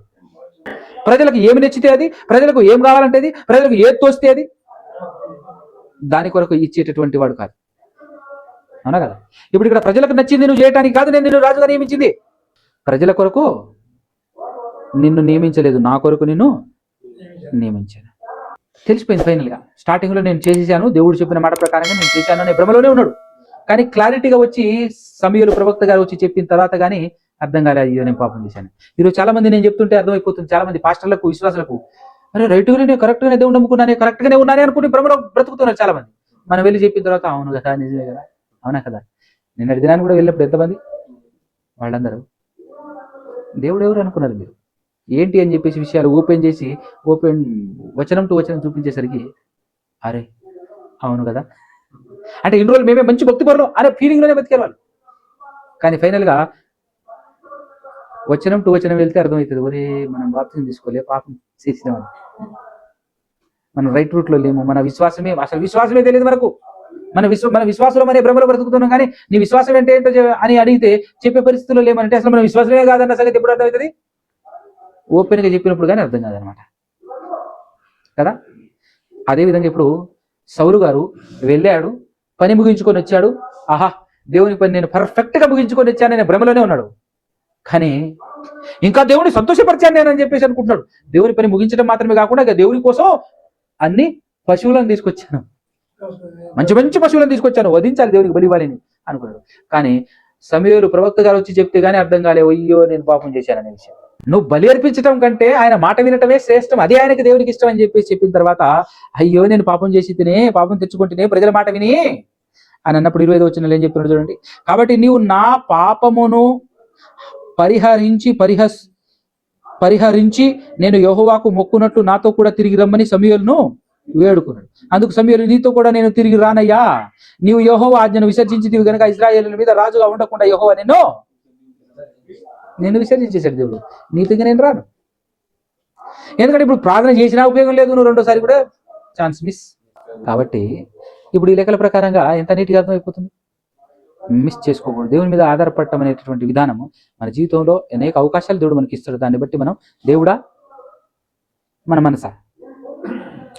మనసు ఎట్ట చెప్తే ఎట్ట మనం వినకూడదు. మన మనసుకు ఎటు సంతోషంగా, ఎడిపోతే సంతోషంగా ఉంటుంది అది కాదు మనం వినాల్సింది. కష్టమైన ఇబ్బంది కలిగినా కూడా దేవుని పని కోసం లేచి వెళ్ళాలి. శరీరాన్ని ఇబ్బంది పెట్టైనా సరే తోలకపోవాలి ఆడికి, దేవుని దగ్గరికి. అది మనం చేయాల్సినటువంటి పని. సౌలు గారు పోగొట్టుకుంటున్నట్టు పోగొట్టుకోకూడదు. ఇలా జరిగిన తర్వాత అండి, ఇప్పుడు దేవుడు డిసైడ్ అయిపోయారు. ఆ తర్వాత ఫైనల్ డే ఒకటి వస్తుంది. ఫైనల్ డే అంటే మరలా యుద్ధం స్టార్ట్ అవుతుంది. మరలా యుద్ధం, ఫిలిస్తీన్లు వస్తారు. ఒక భయానకమైనటువంటి యుద్ధం, ఫైనల్ స్టేజ్. ఇప్పుడు వాళ్ళు యుద్ధానికి సిద్ధపడ్డారు. సౌలు గారికి వాళ్ళని చూసి భయం వేసింది. ఇప్పుడు ఏం చేయాలి అని చెప్పేసి దేవుణ్ణి వెతుకుతుంటాడు. అయ్యా, ఇప్పుడు నేను ఏం చేయాలి, యుద్ధానికి వెళ్ళాలా వద్దా, యుద్ధానికి వెళ్తే గెలుస్తానా గెలవనా అని చెప్పేసి వెతుకుతుంటాడు. అడుగుతుంటాడు. ఏ ఆన్సర్ రాదు. అప్పటికి సమూయేలు దగ్గరికి వెళ్ళేసి ఆయన కాళ్ళు పట్టుకొని నేను అడుగుదామంటే సమూయేలు గారు అప్పటికి చచ్చిపోయి ఉంటాడు. ఇప్పుడు అయ్యా నా పరిస్థితి ఏంది, తండ్రి నా పరిస్థితి ఏంది, నాయనా నా పరిస్థితి ఏంది అని చెప్పేసి మొరపెడతా ఉంటాడు. ఎవరు? సౌలు గారు. కానీ ఏ రకమైన ఆన్సరు రాదు. చూడండి ఒకసారి ఇదే అధ్యాయంలో, ఇదే మొదటి సమూయేలు గ్రంథంలో 28వ అధ్యాయంలో 6వ వచనం చూడండి. 5-6 వచనాలు. 28వ అధ్యాయం 5-6 వచనాలు. సౌలు ఫిలిస్తీయుల దండును చూసి మనసునందు భయకంపము నొంది యెహోవా నొద్ద విచారణ చేయగా యెహోవా స్వప్నము ద్వారానైనను, అంటే కల ద్వారానైనను, ఊరిము ద్వారానైనను, అంటే ఉరిమి, ఆకాశం ఉరిమింది అంటారు కదా, అంటే ఉరిమి ద్వారానైనను, ప్రవక్తల ద్వారానైనను ఏమీ సెలవీయక ఉండే. అంటే అన్ని రకాలుగా ప్రయత్నం చేస్తున్నాడు కానీ దేవుడు ఏ రకంగానూ జవాబు ఇవ్వట్లేదు. అప్పుడు దిక్కు లేక ఏం చేస్తాడంటే, ఎవరో ఒక మాయా కర్ణ పిశాచి ఉంటారు కదా, కర్ణ పిశాచి వాళ్ళ దగ్గరికైనా వెళ్ళి అడుగుతాం. ఎందుకంటే ఏ ఆన్సర్ నాకు దొరకట్లేదు, కనీసం వాళ్ళనైనా సంప్రదిద్దామని చెప్పేసి వెళ్తే ఇబ్బంది పెడితే, అప్పుడు అదంతా చూసి దేవుడు చనిపోయిన సమూయేలుతో, పాతాళంలో ఉన్న సమూయేలుతో గిల్ల కొట్టుకుంటున్నాడు పైన భూమి మీద. రాజు, ఓసారి నువ్వే వెళ్ళి చెప్పిరాపు అని చెప్పేసి దేవుడు ఎవరిని పంపిస్తాడు? చనిపోయినటువంటి సమూయేలుని పంపిస్తాడు, ప్రవక్తని. ఎక్కడికి పంపిస్తాడంటే, ఆయన ఏదో ఎప్పటి నుంచో ట్రై చేస్తున్నాడు, నా నుంచి ఏ సమాధానం రాలేదని చెప్పేసి కర్ర పిశాచి దగ్గరికి పోయిండు, ఇంక నువ్వు కూడా ఆడిగిపో అని చెప్పేసి దేవుడు ఆయన పంపిస్తే, అప్పుడు సమూయేలు వచ్చేసి ఏం మాట్లాడుతున్నాడు ఒక్కసారి చూద్దాం. ఒక స్త్రీ దగ్గరికి వెళ్తే 12 దగ్గర నుంచి 28-12. ఆ స్త్రీ సమూయేలును చూచినప్పుడు బిగ్గరగా కేక వేసి, నీవు సౌలువే, నీవు నన్నెందుకు మోసపుచ్చితివని సౌలుతో చెప్పగా. అంటే కర్ణపిశాచి ఏంటి అంటే ఏదో చెప్పి ఏదో మాయ చేసి పంపించే రకం అది. కానీ నిజంగా వస్తుండేసరికి దీనికి గుబులు పుట్టింది అనమాట. నిజంగా వస్తున్నాడు, నిజంగా లోపటి నుంచి వస్తున్నాడు. అది చూసి భయంతో కేకలేస్తుంది అనమాట. ఇదేంటి కేకలు మేమేయాలి, నువ్వు ఎత్తున ఏంది అని చెప్పేసి రాజు ఆ సౌలు అన్నాడు. ఆ సౌలు రాజుగా రాకుండా మారువేషంలో వస్తాడు అనమాట ఈవిడ దగ్గరికి. ఇంత పెద్ద రాజు నా దగ్గరికి వచ్చాడు అంటే ఆవిడ ఎట్టుంటది అని చెప్పేసి ఆవిడ ఏంటంటే రాజు అనుకోదు, మారువేషంలో వచ్చాడు కదా ఎవరో అనుకుని ఏదో మాయ చేసి పంపిద్దాం అనుకుంది. కానీ నిజంగానే వస్తున్నాడు లోపలి నుంచి. నిజంగానే రాగానే అది చూసి ఏం చేస్తుంది? భయపడటం మాత్రమే కాకుండా ఇతని విషయం కూడా అర్థమైపోద్ది. ఇతను మామూలు వ్యక్తి కూడా కాదు, ఇతను రాజు డైరెక్ట్ గా నా దగ్గరికి వచ్చాడని చెప్పేసి బెంబేలు ఎత్తితే అప్పుడు రాజు ఉండేసి నువ్వేం భయపడమాకు, నువ్వు భయపడమాకని ఎవరితో చెప్పాలి? నిజంగా నీ దగ్గర అంత శక్తులు ఉంటే నువ్వు కర్ణ పిశాచ మాయ మంత్రాలు చేసి ఏదో చేసే దానివైతే నీకుండాలి ధైర్యం. భయపడితే మిగతా వాళ్ళు భయపడితే నువ్వు ధైర్యం చెప్పాలి. నువ్వు ఆవిడ భయపడుతుంది చూడిగా. అప్పుడు రాజు చేసే పని ఏందో చూడు ఒకసారి. 13వ వచనం.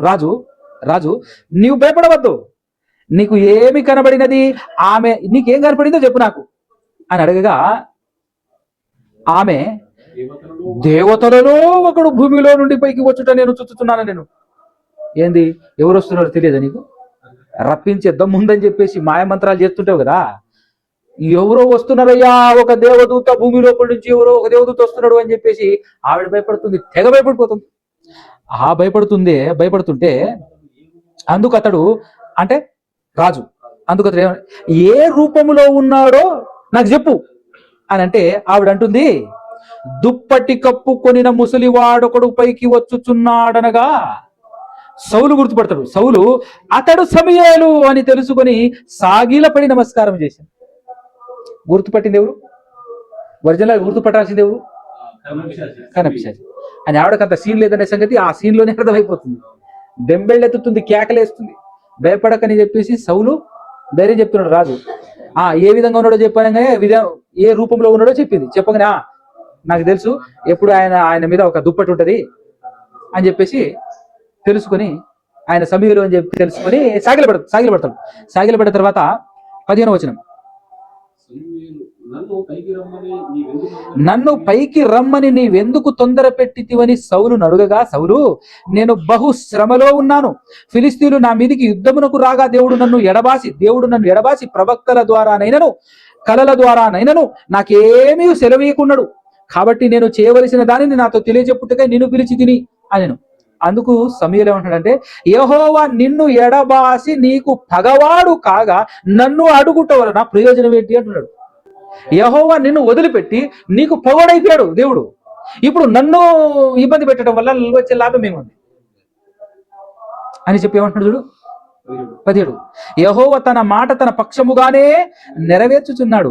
నా ద్వారా ఆయన సెలవిచ్చినట్టు నీ చేతి నుండి రాజ్యమును తీసివేసి నీ పొరుగు వాడైన దావీదునకు దానిని ఇచ్చి ఉన్నాడు. యెహోవా ఆజ్ఞకు నీవు లోబడక అమాలేకీయుల విషయంలో ఆయన తీక్షణమైన కోపము నెరవేర్చకపోయిన దానిని బట్టి యెహోవా నీకు ఈ వేళ ఈ ప్రకారముగా చేయుచున్నాడు. యెహోవా నిన్నును ఇశ్రాయేలీయులను ఫిలిస్తీయుల చేతికి అప్పగించేస్తాడు. ఫిలిస్తీయులు యుద్ధానికి వస్తున్నారు, వాళ్ళ చేతులు మీరు ఓడిపోతారు. యెహోవా ఇశ్రాయేలీయుల దండును ఫిలిస్తీయుల చేతికి అప్పగించును. రేపు నీవును నీ కుమారులను నాతో కూడా ఉందురు అని సౌలుతో, రేపు నువ్వు చచ్చిపోతావని చెప్పాడబ్బా. నాతో పాటు నేను ఎక్కడున్నాను? పాతాళంలో. నువ్వు నీ పిల్లలు కూడా నాతో పాటు పాతాళంలో ఉంటారు అని ముందే చెప్పేశాడు. గుండె పలిగింది. పలిగే పనే కాదు, రేపే నీ జావు. ఎందుకు? నువ్వు చస్తావు, నీ తర్వాత రాజుగా ఏలవలసినటువంటి నీ కుమారుడు కూడా చస్తాడు. నీ రాజ్యం పోయింది. నీ రాజ్యాన్ని దేవుడు ఎవరికి ఇచ్చాడు? దావీదుకి ఇచ్చేసాడు. అంటే అవకాశం, ఇంత గొప్ప అవకాశాన్ని ఎందుకు మిస్ అయ్యాడంటే దేవుని మీద ఆనుకోవటం. నాకేమనిపించింది అంటే ఇది చదివేటప్పుడు, ప్రవక్తల ద్వారానైనాను వాళ్ళ ద్వారానైనాను వీళ్ళ ద్వారానైనాను ఇది రాగానే ఇంత అడుగుతున్నాడు కదా, ఇదేదో ముందే అడిగి ఉంటే బాగుండుగా. ఈ విధంగా ముందే దేవుణ్ణి ప్రతి విషయంలో అడిగి ఉంటే బాగుండుగా. కానీ ఇప్పుడు ప్రమాదం వచ్చినప్పుడు అడుగుతున్నాడు. అందుకోసమే ఖాళీ ఉన్నప్పుడే దేవుడు, ఖాళీ లేనప్పుడు దేవుడు ఏం లేడు అని తిరిగితే మన ప్రమాదం, మన పరిస్థితి కూడా అట్లనే ఉంటుంది చెప్తా. ప్రతి చిన్న విషయంలో, ప్రతి విషయంలో దేవుని మీద ఆనుకున్నటువంటి వ్యక్తి దావీదు గారు బ్రతికినట్టు ప్రతి విషయంలో దేవుణ్ణి ఆనుకొని బ్రతికిన మరొక రాజు ఉన్నాడు. ఆయన పేరేంటి అంటే హిజ్కియా. ఆయన గురించి చెప్పి నేను పాఠం ముగించేస్తాను. ఒకటి రిఫరెన్స్ చూపిస్తాను, కానీ ఒక విషయం చెప్తాను నేనండి. ఆయన చాలా చక్కగా ప్రతి మాట, ఎవరైనా యుద్ధానికి వచ్చారంటే నా దగ్గర బలం ఉంది, పదరా యుద్ధం చేద్దాం అని అన్నాడు. పరిగెత్తుకొని పోయి దేవుని గుళ్ళో బొరలో పడతాడు. ప్రభువా మరి ఏం చేయమంటావు, యుద్ధానికి వచ్చారు, నా వల్ల అయితే కాదు, నువ్వే చేసుకోవాలి ప్రభువా అంటాడు. అలా అన్నందుకు గాను ఒకసారి ఏమవుతుందంటే, చుట్టుపక్కల ప్రపంచ దేశాలన్నింటినీ గడగడలాడిస్తూ ప్రపంచ ప్రజలందరినీ, అనేక రాజ్యాలను ఓడించినటువంటి ఒక మహాబలిష్టమైనటువంటి రాజ్యం ఒకటి ఉంది, అష్షూరు సామ్రాజ్యం. వాళ్ళు అన్ని దేశాలను ఓడగొట్టేశారు, అన్ని దేశాలను చితక్కొట్టేశారు. ఫైనల్ గా ఈయన దగ్గరికి వచ్చారు. ఎవరి దగ్గరికి? హిజ్కియా గారి దగ్గరికి వచ్చారు. హిజ్కియా గారు ఏం చేశారు అంటే, అయ్యా వాళ్ళ బలం గొప్పది, వాళ్ళు చాలా పెద్దోళ్ళు అయ్యా, నాకు నువ్వు తప్ప వేరే దిక్కు లేదు, నాకైతే వాళ్ళకి ఎదురుగా నిలబడేటటువంటి ధైర్యం లేదు, నువ్వే నా ధైర్యం అని చెప్పేసి పోయి కాళ్ళ మీద పడతాడు. అప్పుడు దేవుడు ఆయన పద్ధతిని, ఆయన భక్తిని మెచ్చేమంటాడంటే, నువ్వు ప్రశాంతంగా ఇంటికి వెళ్ళేసి హ్యాపీగా పడుకో ప్రార్థన చేసుకొని అని దేవుడిచ్చిన అభయం ఎంత మామూలుగా ఉండదు. అసలు ఆ ఆనందం ఎట్లుంటది. ఇక దేవుడు చెప్పాడు, ఖాతం, ఇక ప్రశాంతంగా పోతాడు, పడుకుంటాడు. తెల్లారి లేచి చూస్తే చాలా మంది సైనికులు వచ్చేసి, అయ్యా మన మన ఊరు, మన యెరూషలేం పట్టణం ముందు చుట్టూ ప్రహరీ ఉంది కదా, ఆ ప్రహరీ అవతల కొత్తగా నది ఏర్పాటైంది, నది నడుస్తుంది, అది నీళ్లతో నడిచే నది కదా, అయ్యా రక్తంతో నడుస్తున్న నది అన్నాడు. రక్తం ఏరులై పారుతుంది. ఏంది ఆ రక్తం అని బయటికి వెళ్ళి చూస్తే అప్పుడు ప్రవక్త చెప్పిన విషయం ఏంటో తెలుసా, రాత్రి దేవుడు ఒకే ఒక్క దేవదూతను పంపించాడయ్యా. ఆ దేవదూత వచ్చి చుట్టుముట్టిన సైన్యం ఉందే, అశ్షూరు సైన్యం, ఆ సైన్యంలో ఉన్న 1,85,000 మందిని కోసేసింది, తలకాయలైపేసింది. ఒక్క దేవదూత వచ్చి ఆ 1,85,000 మంది చచ్చిపోతే వాళ్ళ రక్తం పారుతుంటే ఎట్లుంటది? మామూలుగా ఉంటది? ఒక్కసారి ఆ రక్తం చూస్తే మనం చచ్చిపోతాం. ఇంతమంది ఊచ కోత. అది చూసిన ఆ సన్హరీబు అనేటటువంటి పేరు కలిగినటువంటి అశ్షూరు దేశపు రాజు ఫరార్ గడ్డి మరవదు ఆయన పరిగెడుతుంటే అనమాట, ఆ రేంజ్లో పరిగెత్తాడనమాట. అప్పుడు దేవుడు అంటాడు, వాడు పరిగెత్తి పారిపోయాను అనుకుంటాడు కానీ వాడి ఇంట్లోనే వాడిని చంపుతా అంటాడు దేవుడు. దేవుడేమన్నా మామూలుగా? వాడి ఆడిగిపోయినా భూమి మీదనే కదా ఉండేది. నువ్వేం ఫికర్ చేయ మాకు, వాడిని కూడా చంపేస్తా, నీ జోలికి వచ్చాడు వాడు, నా భక్తుడైనా నీ జోలికి వచ్చాడు, వాడిని సైన్యాన్ని మాత్రమే కాదు వాడిని కూడా చంపేస్తా అని చెప్పేసి వాడిని చంపడానికి ఎవరిని పంపిస్తాడు తెలుసా? వాళ్ళ ఇంట్లో ఆయన గర్భాన పుట్టిన పిల్లలకే చెప్తాడు దేవుడు. ఆ పిల్లలే తండ్రి ఏం చేస్తుంటాడంటే, ఉదయాన్నే లేచి వాడు కూడా ఒక కోట కట్టుకున్నాడుగా, ఆ కోటలో వాడు కూడా బొమ్మలు పెట్టుకున్నాడు కదా, వాడి దేవుడు అని చెప్పేసి.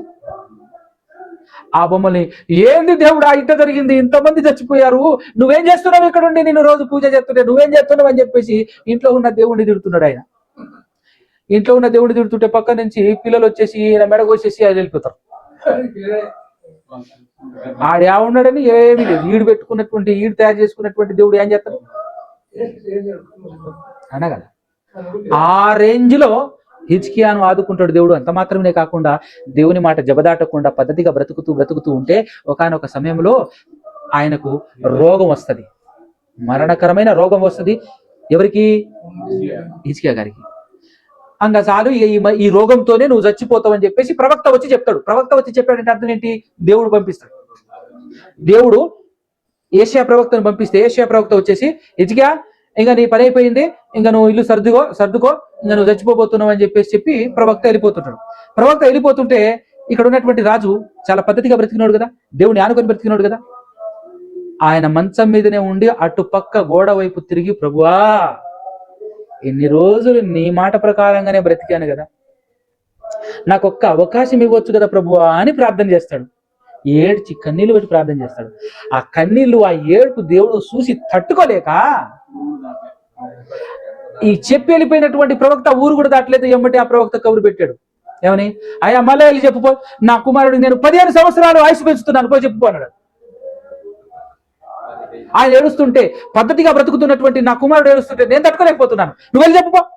15 సంవత్సరాలు, 1 కాదు 2 కాదు, రోగం మాత్రమే నయం చేయమని చెప్పాడు. కానీ రోగం ఈరోజు సాయంత్రం కల్లా మాయమైపోతుంది, ఆయనకు 15 సంవత్సరాలు ఆయుష్ పెంచుతున్నాను, పో చెప్పు అని చెప్పేసానంటే అది విన్న హిజ్కియా మనసు చూడాలి ఎట్టుంటది. ఎగిరి గంతులేసినా తక్కువే, ఏం చేసినా తక్కువే. అంటే ఆయన ఆజ్ఞల ప్రకారంగా నువ్వు బ్రతికితే ఉంటది. ఏం చేసుకుంటావండి? దేవుని కోసం నిలబడితే ఓ రోజు పంట పోయిందనుకో, ఓ సంవత్సరం పంట నష్టం వచ్చిందనుకో, కానీ రేపటి దిన నాకు చావు వస్తుంది, చావును కూడా తప్పించి నేను నిలబెట్టినప్పుడు, ఇలాంటి చావు వచ్చినప్పుడు ఇలాంటి పంట, ఎన్ని సంవత్సరాల పంట ముందు పెట్టినా చావు మళ్ళీ వస్తుందా? ఎన్ని సంవత్సరాల పంట లాభం తీసుకొచ్చేసి ముందు పెట్టినా కూడా మనం చావు తప్పించుకోగలమా? వచ్చిన రోగం పోగలదా? కానీ ఆపత్తి పోతుందా? కానీ దేవుని కోసం నిలబడితే ఇలాంటి భయంకరమైన ఆపద వచ్చినా కూడా దేవుడు నిలబడతాడు, దేవుడు తప్పిస్తాడు. దేవుని కోసం నువ్వు నిలబడితే, దేవుని కోసం నువ్వు పని చేస్తే. సరే, హిజ్కియా రాజు 20వ అధ్యాయంలో ఉంటుందండి, 2వ రాజుల గ్రంథం 1వ వచనం నుంచి నేను చదువుతాను వినండి. ఆ దినములలో హిజ్కియాకు మరణకరమైన రోగము కలుగగా ఆమోజు కుమారుడును ప్రవక్తయునైన యెషయా అతని యొద్దకు వచ్చి, నీవు మరణమవుచున్నావు, బ్రతుకవు గనుక నీవు నీ ఇల్లు చక్కపెట్టుకొనమని యెహోవా సెలవిచ్చి ఉన్నాడని చెప్పగా, అతడు తన ముఖము గోడ తట్టు తిప్పుకొని, యెహోవా, యథార్థ హృదయుడనై సత్యముతో నీ సన్నిధిని నేనెట్లు నడుచుకొంటినో, నీ దృష్టికి అనుకూలముగా సమస్తమును నేనెట్లు జరిగించితినో కృపతో జ్ఞాపకము చేసుకునమని హిజ్కియా కన్నీళ్లు విడుచుచు యెహోవాను ప్రార్థించెను. యెషయా నడిమి శాలలో నుండి అవతలకు వెళ్ళక మునుపే యెహోవా వాక్కు అతనికి ప్రత్యక్షమై ఇలాగు సెలవిచ్చెను, నీవు తిరిగి నా ప్రజలకు అధిపతి అయిన హిజ్కియా యొద్దకు పోయి అతనితో ఇట్లనుము, నీ పితరుడైన దావీదునకు దేవుడునకు యెహోవా నీకు సెలవిచ్చినదేమనగా, నీవు కన్నీళ్లు విడుచుట చూచి తిని నీ ప్రార్థన నేను అంగీకరించి ఉన్నాను. నేను నిన్ను బాగు చేసేదను. 3వ దినమున నీవు యెహోవా మందిరమునకు ఎక్కిపోవుదు. ఇంకా 15 సంవత్సరముల ఆయుష్యము నీకిచ్చెదను. మరియు నా నిమిత్తమును నా సేవకుడైన దావీదు నిమిత్తమును ఈ పట్టణమును నేను కాపాడుచు నిన్ను ఈ పట్టణమును అష్షూరు రాజు చేతిలో పడకుండా నేను విడిపించెదను. చూసారా ఎంత గొప్ప మాట చెప్పాడు. ఇంకా 15 సంవత్సరాలు ఆయుసు పొడిగించేస్తాను. ఈ అనుభవాన్ని దేవుడి నుంచి మనం పొందుకోవాలి అంటే దేవుని కోసం బ్రతకాలి, దేవునికి ప్రియారిటీ ఇవ్వాలి, దేవునికి మొదటి స్థానం ఇవ్వాలి, మొదటి స్థానం దేవునికి ఇవ్వాలి. ఆ తర్వాత ఏ పని అయినా సరే. కానీ మీరు ఇక్కడ ఎవ్వరు సెట్టింగ్లో లేరు, ఒక్కరు కూడా లేరు సెట్టింగ్లో, అవునా కదా? ఈరోజు ప్రేయర్ అని అన్నప్పుడు 1 గంట ముందే లేవాలి, పని అంతా కంప్లీట్ చేసుకోవాలి. 10 అంటే 10 గంటలకు కూర్చోవాలి. 8 గంటలకు కూర్చోవాలని ఆజ్ఞాపిస్తే 8 గంటలకు కూర్చోగలగాలి. దేవుడు చెప్పినటువంటి మాట ప్రకారంగా చక్కగా వచ్చి మీ పనులు మీరు ముగించుకొని కూర్చోగలగాలి. అప్పుడే మీరు దేవునికి ప్రియారిటీ ఇచ్చినట్టు, దేవునికి విలువిచ్చినట్టు, దేవుని మాట ప్రకారంగా మీరు బ్రతికినట్టు. అర్థమైందా? అన్ని పనులు అయిపోయి ముగించుకొని, పని లేకపోతే, పొలంలో ఏ పని లేకపోతే, మన వెసులుబాటును చూసుకొని మనం వచ్చి కూర్చుంటే అది దేవుని భక్తి కాదు, అది దేవుడు మెచ్చే పని అస్సలు కాదు. దానివల్ల ఏ ప్రయోజనము ఉండదు చెప్తున్నా. రేపటి దినాన ప్రమాదం వచ్చినా కూడా దేవుడు సహాయం చేయకపోతే, ఏం దేవుడు అయ్యా, పని లేనప్పుడు వస్తున్నాం కానీ దేవుడు మాకు ఏమి సహాయం చేయట్లేడు అని అంటే, పని లేనప్పుడు వస్తే దేవుడు సాయం చేయడు. పని మానుకొని వస్తేనే దేవుడు సాయం చేస్తాడు. పని మానుకొని వస్తేనే దేవుడు సాయం చేస్తాడు. రెండోది, ఈరోజు రొట్టె ద్రాక్షరసం తీసుకుంటున్నాం. వాక్యం వింటేనే రొట్టె ద్రాక్షరసం తీసుకోవాలి, తీసుకుంటేనే ఉపయోగం ఉంటుంది తప్ప వాక్యం ఏమి వినకుండా లాస్ట్కి వచ్చేసి రొట్టె ద్రాక్షరసం తీసుకుంటానంటే అందులో ఏ లాభం ఉండదు, ఉపయోగం ఉండదు. ఓకేనా? కాబట్టి దేవుడు మన జీవితంలో మేలు చేయాలి, ఏ ప్రమాదం జరగకుండా ఉండాలి, ప్రమాదం వచ్చినా కూడా వాటిని తప్పించాలి. ప్రతి విషయంలో దేవుడు మనల్ని కాపాడుతుండాలి. దాంతోపాటు పరలోకం కూడా మనకు ఇవ్వాలి అంటే మనం దేవునికి ప్రియారిటీ ఇవ్వాలి. దేవుని కోసం కాస్త భయము, భక్తి కలిగి ముందుగా సిద్ధపడేటటువంటి విధానంలో మనం లేకపోతేనండి, మనం ఏదో టైంపాస్కి పని లేనప్పుడు రావటం వల్ల అది భక్తి అనబడదు. అది టైంపాస్ భక్తి తప్ప దేవుని కోసం త్యాగం చేయాలి, త్యాగం ఉండాలి. పనిని త్యాగం చేయాలి, సమయాన్ని త్యాగం చేయాలి, ధనాన్ని త్యాగం చేయాలి. దేవుని కోసం సమస్తం త్యాగం చేసి నిలబడగలగాలి. ఏం విడిచిపెట్టి నువ్వు ఈరోజు వచ్చావు దేవుని కోసం? నువ్వు ఏం విడిచిపెట్టి వచ్చావు? పని లేనప్పుడు వచ్చావా, పని వదిలిపెట్టి వచ్చావా? అది చూస్తాడు దేవుడు.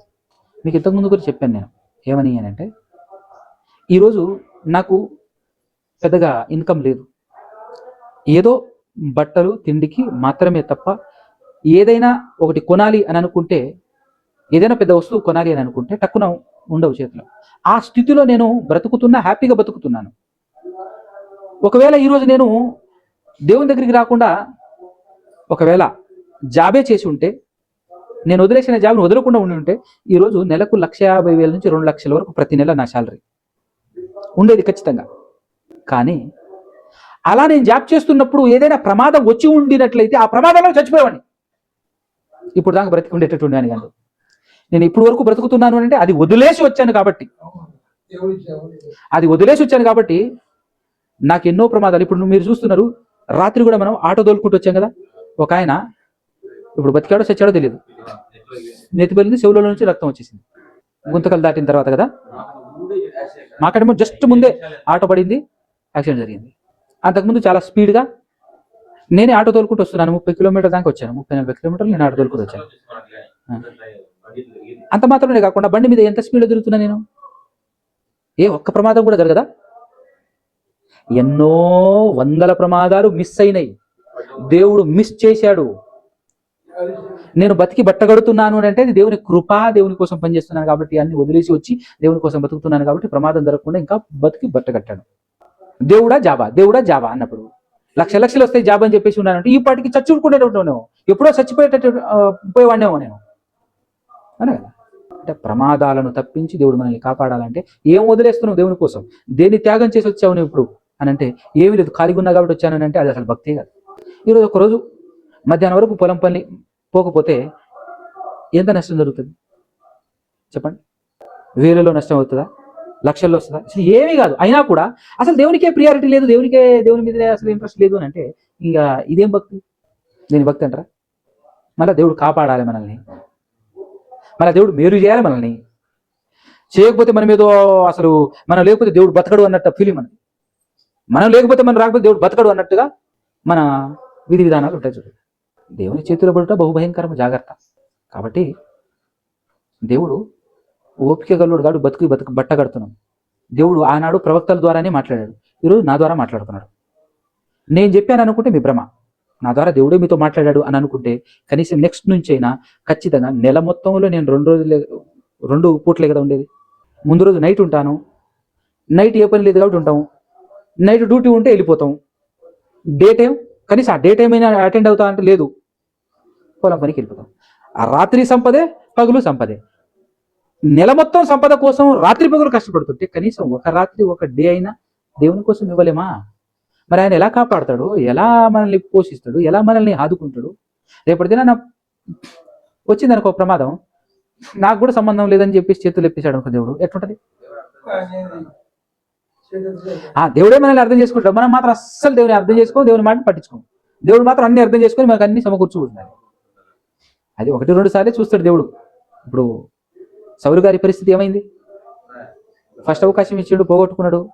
అసలు దేవుడు ఏమనుకున్నాడు? సదాకాలం ఉంచాలనుకున్నాడు, కానీ మిస్ చేసుకోలే. కాడు జాగ్రత్త ఆలోచన చేయండి. ఎక్కువ కాలం నన్ను బ్రతికించాలనుకుంటాడు, చూస్తాడు ఎంత బ్రతికించినా ఉపయోగం లేదన్నప్పుడు దేవుడు తీసేశాడు అనుకో. కాబట్టి అర్థం చేసుకోండి, ఆలోచించండి. దేవుని కొరకు కనీసం త్యాగం, ఈ త్యాగం కూడా ఇవ్వకపోతే ఎట్లా, ఈ త్యాగం కూడా చేయకపోతే ఎట్లా కదా? ఇప్పటి నుంచి ఆయన మాత్రం ఏం చేస్తాడు, ఆయన కానీ నేను కానీ ఏం చేస్తాం? చెప్పినంత మాత్రం చెప్తాం. ఎంత చెప్పినా వినప్పుడు దేవుడు యాక్షన్లోకి దిగాడు అనుకో, లెక్క వేరే ఉంటుంది. పక్కా చెప్తున్నాను. నేనైతే నా కళ్ళంబడి చూస్తున్నాను, మా ఊర్లో మా సంఘస్థులలోనే చూస్తున్నాను. దెబ్బపడిన తర్వాత అప్పుడు వస్తారు. ఇలానే ఒక ఆయన నెలకు ఒకసారి వస్తున్నాడు, నెలకు ఒకసారి రానాయన కనీసం అప్పులైనా బాధలైనాయి అని చెప్పేసి అంటుంటేను, ఏ అప్పులైనా ఏ ఉన్నా కూడా దేవుడు చూసుకోగలడు, ఎక్కడి నుంచి రావాలో అక్కడి నుంచి వచ్చే విధంగా దేవుడు చూసుకోకుంటాడు. ఫస్ట్ నువ్వు దేవుడికి ప్రియారిటీ ఇవ్వాలంటే నెలకు ఒకసారి వస్తా అన్నాడు. సరే అన్నాను. నేను గట్టిగా చెప్పలేనుగా, వారం రావాల్సిందేనంటే ఏందినా ఇట్లా మాట్లాడతాడు అంటే తప్ప దేవుడు మాట్లాడాడని అనుకుంటాడా? సరే అని చెప్పేసి అన్నాను. ఆ నెల రావటం కూడా మానేశాడు. మన ఇంట్లో యవ్వనుడు కుటుంబంలో కుర్చీలో కూర్చుంటేనే అయిపోయింది. ఏం జబ్బు లేదు, పడలేదు. యవ్వనుడే కుర్చీలో కూర్చొని హార్ట్ స్ట్రోక్ కాదు, బ్రెయిన్ స్ట్రోక్. అప్పుడు ఫోన్ చేసి బాధపడుతుంటాడు. ఒక ఆయన లేస్తే కానీ రాదనమాట బుద్ధి. తప్పు నాదే అన్నట్టు. నన్నంటే ఏం లాభం, తప్పు నాదే అని. నా ద్వారా మాట్లాడిండు దేవుడు, నువ్వు పట్టించుకోలే. జరగాల్సిందంతా జరిగేసిన తర్వాత అయ్యో అని వస్తే లాభం ఉండదు. ముందే కాస్త కనీసం కాపాడుతున్నాడు కదా, ఒక గుర్కా లెక్క కాపాడుతున్నాడు దేవుడు. ప్రతి క్షణం మనల్ని కాస్తున్నప్పుడు కనీసం నెలకు 2 గంటలు, రాత్రి 1 గంట, ఉదయం 1 గంట, 2 గంటలు దేవునికి సమయం ఇవ్వలేకపోతే దేవుడు మాత్రం అసలు ఈ జీవితకాలం ఇచ్చిందే దేవుడు, ఈ జీవితకాలం సమయం ఇచ్చిందే దేవుడు. అలాంటి దేవునికి కనీసం నెలకు 1 గంట 2 గంటలు కూడా సమయం ఇవ్వకపోతే ఎందుకు చెప్పు? కాబట్టి నేను చెప్తున్నాననేటటువంటి ఆలోచనతో మీరు వెళ్తే నేనేం చేయలేను, ఎవరేం చేయలేదు, నాకు అవసరం కూడా లేదు. అవునా కదా? నా ద్వారా మాట్లాడేది దేవుడే. నేను ఇంత దూరం ఈ విధంగా ప్రయాణం చేస్తాను నా కోసమా? దేవుడు వెళ్ళమన్నాడు కాబట్టి, దేవుడు చేయమన్నాడు కాబట్టి చేస్తున్నాను తప్ప నా కోసం కాదు. కాబట్టి ఎక్కడికి వెళ్ళి ఏం మాట్లాడినా దేవుడు నా ద్వారా మాట్లాడతాడు. దాన్ని మీరు దేవుడే మాట్లాడాను నాతో అని చెప్పేసి రిసీవ్ చేసుకుంటే అద్భుతం, లేకపోతే చేసేదేం లేదు. ఓకేనా? కాబట్టి కళ్ళు మూసుకొని తలెంచినట్టు చిన్న ప్రార్థనకు ఊహించుకుందాం. పరిశుద్ధుడా, పరమాత్ముడా, పరమందువాసుడా, సకల ఆశీర్వాదాలకు కారణభూతుడా తండ్రి, మీరు మాతో